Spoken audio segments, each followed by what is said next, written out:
Welcome back, everyone, to the Working Class Revolt. And today I want to share with you another huge victory for the Reform UK Party. And it's a long line of victories in fights that they've took up against all odds when they only have 5 MPs in Parliament. And this victory comes at the hands of their MP and former owner of Southampton FC, Rupert Lowe. So you may have heard, Rupert Lowe has been fighting against the DWP to try to get the figures of how much benefits they pay to households where one or more claimants are claiming universal credit or some other type of benefit. Now, at first, the DWP said they didn't have that information, then they wasn't going to give this information. Well, Rupert Lowe has now announced the following. So, Rupert Lowe has said on Twitter, X, sorry now, I have been informed by the DWP that they will soon be publishing the total amount of universal benefits paid in 2003 to households that had one or more claimants of non-UK citizens, as I pushed the Prime Minister for recently in the Commons. So a lot of people might ask why this is important. So there's two reasons this, to me, is very important. The first reason, it shows that the Reform UK Party, with only 5 MPs, can put pressure on a government body to do the opposite to what it wanted to do. So we've just seen last week that the CPS are now going to prosecute the accused men who attacked the female police officer at the airport. Now, originally, the CPS was just going to wave their hands and do nothing, although the police officer was being internally investigated. Well, because the Reform UK Party threatened to take a private prosecution, we now see the CPS back down. We're now seeing the DWP back down. And what this is proving, and goes against the very narrative that the Conservative Party will tell you and the mainstream media, that the Reform Party can get things done with only a low number of MPs. Can you imagine what they could get done if they had 120 MPs like the Conservatives? Because the Conservative Party, as one half of the establishment with the Labour Party, will not ask questions like this. They will not dig for information. The reason the Reform Party can do it is because, one, they have the support of the people. They can make a lot of noise, especially through Nigel Farage. And number two is the Reform Party will actually ask these questions that the other parties won't ask. They will ask the difficult questions. They will call out corruption and incompetency when they see it. That is why information like this doesn't usually come to light unless a media source do an FOI. But it's a lot easier to blow off that source than it is through elected MPs. Now, the second reason this is so important is because through the 90s, the 2000s, the 2010s, and no different this decade, we are told that mass migration has a benefit in the finances of this country, that the migrants bring more money into the country than they cost us. Now, people who watch this channel and anybody with any common sense doesn't believe that to be the case. And when these figures come out on just how much our government and we pay out on basically migrants who don't work on benefits, or even if it's just topping up a part-time job that we have, people will be in absolute shock.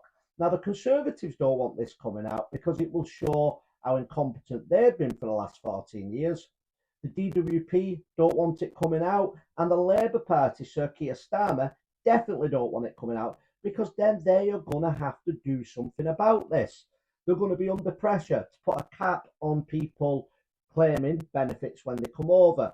He's going to be already under pressure to stop illegal immigration, to cut down the numbers on legal immigration, and then to do something about the mass amount of money being paid out to migrants who come over here from overseas. Now, another story I want to talk about today is including Nigel Farage and Peter Mandelson. Now, for anybody who's not heard, Peter Mandelson, who used to be named the Dark Prince under Tony Blair's government, has become the ambassador to the United States of America. Now, this is interesting for a couple of reasons. Peter Mandelson, like most of the Labour Party, has been very, very critical of Trump. So that raises the question, why would Sir Keir Starmer place a man who has been critical of Trump, who has a lot of baggage that comes with him as the ambassador for the United Kingdom and the United States.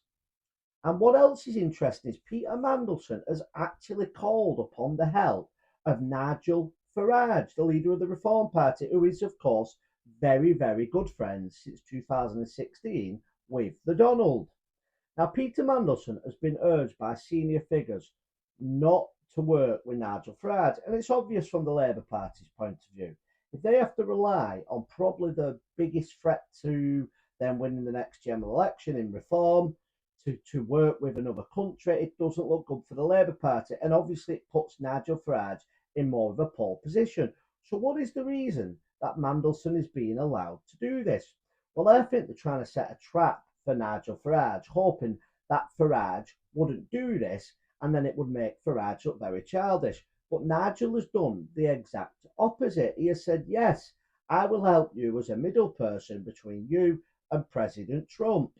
So that is going to be very, very interesting going forward because I can't see a relationship between Peter Mandelson, Donald Trump, especially with Farage there, ever working out. And why do I say that? Because Peter Mandelson is the epitome of deep state, elitist, mainstream media. This is the guy who was the spin doctor, so to speak. He was the dark lad behind the scenes, controlling what Tony Blair did, his campaign, and the policies of this country that saw mass immigration. It saw us trying to join the Euro, and it saw us with ever closer relationships to the EU. And these are all things that Donald Trump is against. So I think Peter Mandelson will not even try to make a trade deal. It may just be smokes and mirrors, bring Farage in to make it look like we're trying to do something, but secretly have somebody who they see with experience to make sure that nothing really changes. But I'm interested to see what Donald Trump will say about the appointment of Peter Mandelson, because Chris Levetta, who was a senior advisor in Donald Trump's election win, described Lord Mandelson as an absolute moron. And if you know anything about Donald Trump, people who advise Trump or work with Trump, they don't speak out of turn. So for him to call Mandelson a moron, he probably knows that he has the backing of Trump in order to do that. So that shows exactly what Donald Trump thinks about this position. Now, if the UK thought that bringing a big name in like Mandelson, in my opinion, well past his sell-by date, I never really rated the guy in his prime, but if they think that's going to bring Donald Trump in awe at a big name, then they're going to be sadly mistaken. But let me know what you think about the appointment of Lord Mandelson and what you think about him being back in the front line of politics. And let me know what you think about Rupert Lowe and his victory on the DWP. And what do you think about the amount it'll be? Throw some figures out in the comment section of how much you think it is costing the UK taxpayer to pay benefits to migrants from overseas. Thank you all for watching the video. And if you're watching this on Christmas Day, have a lovely Christmas. And I'll see you on the next video.